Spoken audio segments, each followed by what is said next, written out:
partner. Make a list of questions for student A and a list of different questions for student B. They ask each other these questions and they get to answer and respond to it. Why is this the best possible one? It's because it maximizes student talking time. And I feel this is the best way to engage the students. Number 2, survey. This is a famous activity. You make a list of questions and students have to walk around the class and ask one question to a different person each time. Students love this activity because it allows them to walk around the class and actually talk to some of the friends they haven't really spoken to a lot. 3, speed dating. Another list. You make a list of questions and students sit down with a partner for a minute or two and then you ring a bell and then they have to switch partners.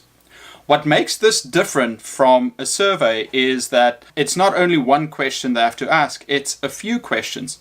And that gives them the opportunity to practice these questions and also these responses. They can also choose which questions they ask their partners. At a more advanced level, I want you to encourage students to ask follow-up questions so that they practice a more natural way of speaking. Number 4, running sentences.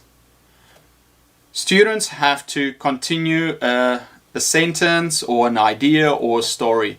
One student will start with the story and then it stops and then it's the next student and the next student and the next student. This is also used in writing where someone writes the start of a story and someone writes the middle and the end. It's also great for conditionals. If one student says, if I had $1 million, I would be happy. And then another student continues that and says, if I was happy, I would live in a big mansion. Third student, if I lived in a big mansion, I would have a butler, and so on. Number 5, deserted island. Ask students to draw a picture of something, anything. Once they're finished, tell them that they are on a deserted island and only half of them can survive.